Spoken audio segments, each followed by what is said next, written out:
السلام علیکم ورحمۃ اللہ۔ دوستوں، آپ سبھی کا جا الحق یوٹیوب چینل میں استقبال ہے۔ امید ہے آپ سبھی خیریت سے ہوں گے۔ اللہ پاک ہم سب کو خوش رکھے۔ تو آئیے اس کارگزاری کے عمل سے پہلے ہم آپ سبھی سے درخواست کرتے ہیں کہ جن لوگوں نے ابھی تک ہمارے چینل جا الحق کو سبسکرائب نہیں کیا، وہ برائے کرم اسی ویڈیو کے نیچے سبسکرائب نامی لال اکشروں سے لکھے بٹن کو ابھی پریس کر دیں اور پڑوس میں گھنٹی کے نشان کو بھی دبا دیں تاکہ آنے والے ہر دینی خدمات آپ تک آسانی سے پہنچ سکے۔ کر چکے تو اب بات شروع کریں۔ حضرت متکلم اسلام مولانا الیاس صاحب گھمن دامت برکاتہم کا ابھی بحرین میں سفر ہوا اور وہاں کی ایک عجیب کارگزاری سامنے آئی جو ہم چاہتے ہیں کہ آپ سبھی کے سامنے رکھ دیں کہ جس سے ہمارا علمی و عقلی شعور بیدار ہو اور ہم اپنے عوام کو اس سے مستفید کر سکیں، جس میں یہ ہے کہ مولانا محمد الیاس صاحب سے ایک ساتھی ملاقات کے لیے آئے اور انہوں نے کہا کہ مولانا تقلید کرنا چاہیے، یعنی 4 امام جو برحق مانے گئے ہیں، امام اعظم ابو حنیفہ رحمۃ اللہ علیہ، امام مالک رحمۃ اللہ علیہ، امام شافعی رحمۃ اللہ علیہ اور امام احمد بن حنبل رحمۃ اللہ علیہ، یہ چاروں اماموں میں سے کسی ایک کی تقلید کرنی چاہیے۔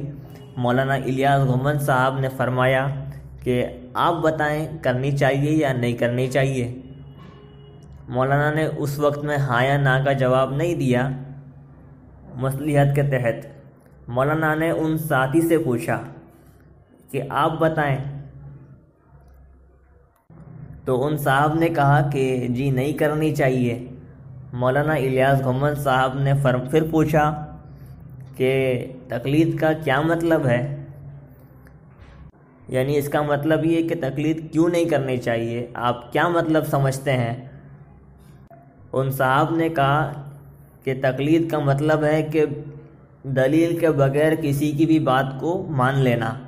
مولانا الیاس گھمن صاحب نے فرمایا کہ کیا یہ انٹروڈکشن تقلید کا، کیا یہ ڈیفینیشن قرآن پاک میں ہے یا کسی حدیث پاک میں ہے؟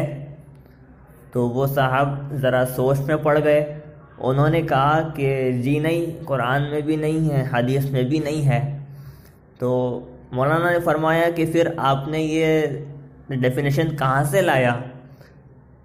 تو انہوں نے کہا کہ ہمارے ایک مولانا صاحب ایک دوسرے فرقے کے ایک عالم کا نام لیا، ہم نام نہیں لینا چاہتے۔ انہوں نے کہا کہ ہم نے ان کا بیان سنا اور انہوں نے ڈیفینیشن کو یوں بیان کیا۔ تو مولانا نے فرمایا کہ کیا آپ نے اپنے اس عالم سے دلیل مانگی تھی کہ مولانا جو ڈیفینیشن تقلید کا آپ کر رہے ہیں کہ بغیر دلیل کے بات کو مان لینا کسی کی بھی، کیا یہ ڈیفینیشن قرآن یا حدیث میں ہے؟ تو وہ صاحب کہنے لگے کہ ہم نے دلیل نہیں مانگی تھی ان سے۔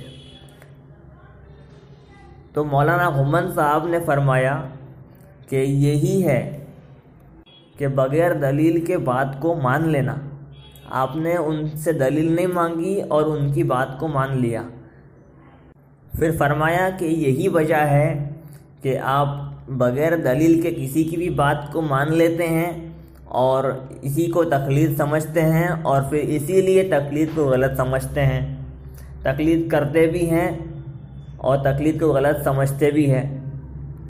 مولانا گھمن صاحب نے پھر آگے سمجھایا کہ ہم تقلید کرتے ہیں اس کی جس کے پاس دلائل ہو، اور دلائل والے آدمی کی یعنی مجتہد کی ہم تقلید کرتے ہیں۔ بس یہ ہے کہ ہم ان سے دلیل مانگتے نہیں، ضرورت پر مانگ لیتے ہیں اور دلائل مل بھی جاتے ہیں، اور آپ تقلید کرتے ہیں ایسوں کی جس کے پاس دلائل نہیں ہے اور اس کو تقلید سمجھتے ہیں۔ ہم میں اور تم میں بس یہ فرق ہے۔ میرا خیال ہے کہ اس بات چیت سے آپ کے سمجھ میں آ گئی ہوگی کہ دوسرے فرقے جو تقلید کو غلط سمجھتے ہیں، یعنی اماموں کی پیروی کو غلط سمجھتے ہیں، ان کا کیا نظریہ ہے اور ان کے کیا اعمال ہے، اور ہمارا کیا نظریہ ہے اور ہمارے کیا عقائد ہے۔ تو میرے عزیزوں، امید کرتے ہیں کہ آپ اس چھوٹی سی گفتگو کو اپنے ساتھیوں میں خوب شیئر کریں گے، اور کیوں نہ ہم اکابرین کی بات کو عوام تک پہنچانے کا ذریعہ بنیں، کہ جس سے ہم اپنے اسلاف کے طریق پر اور ان کے مسلک پر مضبوطی کے ساتھ قائم رہ سکیں۔ اور ظاہر ہے جتنے ہمارے عقائد یعنی ایمانیات مضبوط ہوگا، اتنا ہی ہم اللہ اور اس کے حبیب صلی اللہ علیہ وسلم کے نزدیک پیارے بن سکیں گے۔ تو ٹھیک دوستوں، ملتے ہیں انشاءاللہ اگلے اپلوڈ کے ساتھ، تب تک کے لیے اللہ نگہبان۔ السلام علیکم ورحمۃ اللہ وبرکاتہ۔ لا إله إلا الله، لا إله إلا الله، ما لنا رب سواه.